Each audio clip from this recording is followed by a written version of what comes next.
Hello. तो इस 3 video की सीरीज में हम massive rope on the equilibrium की बात करेंगे।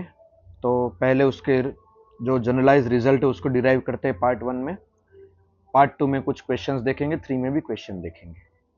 तो एक सिंपल सा सिचुएशन यहाँ पे दिया है कि ये फिक्स इंक्लाइंड स्लोप पे एक रोप को रखा गया है। रोप का मास m है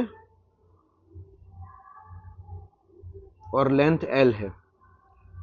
हमसे पूछा गया है कि भाई इस रोप को अगर रेस्ट पे रखना है तो टॉप पॉइंट पे कितना फोर्स लगाना चाहिए। अगर इस रोप को रेस्ट पे रखना है तो टॉप पॉइंट पे कितना फोर्स लगाना चाहिए। रोप स्मूथ है, सॉरी, रोप और इंक्लाइन प्लेन की सरफेस स्मूथ है। तो यहाँ पे हम बहुत इजीली आंसर दे सकते हैं कि भाई इस पे जो नीचे लगने वाला फोर्स होगा एम जी साइन थीटा, मुझे इतना ही लगाना है क्योंकि एम जी का ये वाला जो कंपोनेंट है वो नॉर्मल से बैलेंस होने वाला है। तो मेरा एफ क्या आएगा? एफ आने वाला है मास। मास को मैं लिख सकता हूं लैम्बडा एल। लैम्बडा है मास पर केजी, तो lambda L G sine theta. यहाँ पे मैं एल को साइन थीटा के साथ अगर कंबाइन करूं तो आप देख सकते हो एल का sine theta component vertical height हो जाएगी। तो आपका रिजल्ट बन जाएगा लैम्बडा जी वाई। लैम्बडा है इसकी लिनियर मास डेंसिटी, वाई है उसकी वर्टिकल हाइट। तो मुझे इतना फोर्स लगाना है टॉप पॉइंट पे कि ये सिस्टम रेस्ट पे रहेगी। ठीक है, और यही टेंशन ए पॉइंट पे होगा, बी पॉइंट पे तो टेंशन जीरो होगा क्योंकि फ्री एंड है। ठीक है ना, तो ये हम सोच सकते हैं कि भाई क्यों जीरो होगा, तो फ्री एंड है। लेकिन अपना जो टारगेट है वो यहां पे ऐसा कुछ सिचुएशन है कि यही रोप लैम्बडा केजी पर मीटर वाली रोप एक आड़े टेढ़े स्लोप पे रखी हुई है और उस पे ये ऑरेंज कलर की रोप रखी हुई है। आड़े टेढ़े स्लोप पे रोप रखी हुई है, सरफेस स्मूथ है। तो अब मुझे यहां पे कितना फोर्स लगाना है कि ये सिस्टम रेस्ट पे रहे। ठीक है, सरफेस स्मूथ है, रोप यूनिफॉर्म है और वर्टिकली डाउनवर्ड ग्रेविटी है। वर्टिकली डाउनवर्ड ग्रेविटी है। तो समझते हैं इसका। तो हम क्या करेंगे, इसी रोप का एक छोटा सा एलिमेंट लेके मैंने यहाँ पे एफबीडी बनाया है।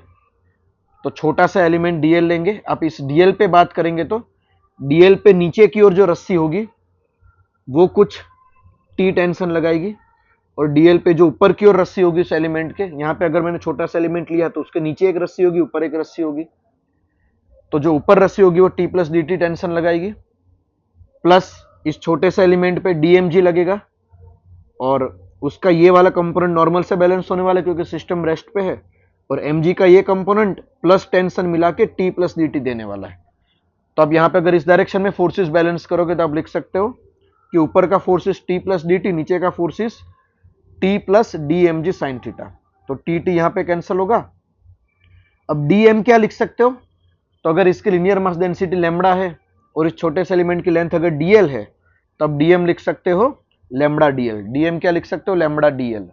तो डीएल जी साइन थीटा। अब डीएल साइन थीटा को क्या लिखोगे, डीएल साइन थीटा को डीवाई लिखोगे। अब देखो यहाँ पे इस ट्राइंगल में अगर इस जगह जहां पे मैंने, ध्यान से समझना, ये थीटा एंगल कौन सा है, तो जहां पे मैंने एलिमेंट लिया था उस जगह का एंगल है ये।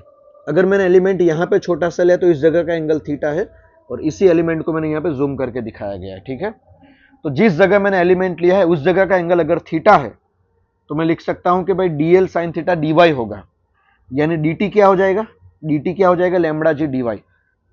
तो इस छोटे से एलिमेंट में जो टेंशन dt लगने वाला है वो लैम्बडा जी डी वाई होगा। उस dt टेंशन को अगर मैं इंटीग्रेट करूंगा तो लिमिट क्या रखूंगा कि बॉटम मोस्ट पॉइंट पे टेंशन जीरो है। तो अब देखो यहाँ पे y की लिमिट आ रही है, तो मुझे सिर्फ y में इंटीग्रेट करना है।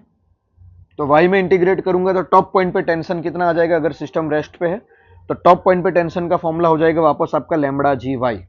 तो ये बहुत ही रिमार्केबल रिजल्ट है, ध्यान से समझना है कि स्ट्रेट स्लोप पे ऐसे रोप रखी हुई हो या फिर ऐसे आड़े टेढ़े स्लोप पे रोप रखी हुई है, ऐसे आड़े टेढ़े स्लोप पे ऐसे आड़े टेढ़ी रोप रखी हुई है। अगर ये रोप रेस्ट पे है तो टॉप पॉइंट पे आपको कितना फोर्स लगाना है, टॉप पॉइंट पे कितना फोर्स लगाना है, दोनों केस में लैम्बडा जी वाई। यहाँ लैम्बडा इस रोप का uniform linear mass density, Y क्या है, इसकी हाइट है, वाई इसकी हाइट है। तो ये केस, ये जो रिजल्ट है वो इस केस में भी वैलिड है और ये रिजल्ट ऐसे कर्व्ड स्लोप पे भी स्मूथ सरफेस पे रेस्ट पे रखने के लिए वैलिड है ये चीज। ठीक है, तो अब इस पे बेस कुछ क्वेश्चंस को हम नेक्स्ट वीडियो में देखेंगे। आप इस रिजल्ट को अच्छे से याद रख लेंगे। बस इसकी कंडीशन याद रखना है कि रिजल्ट तभी वैलिड है जब ये रस्सी रेस्ट पे हो, सरफेस स्मूथ हो, तो मुझे टॉप पॉइंट पे कितना फोर्स लगाना है ताकि ये सिस्टम, ये रस्सी रेस्ट पे रह सके। द आंसर इज लैम्बडा जी, उसकी सिर्फ वाई हाइट मैटर करेगी। ठीक है।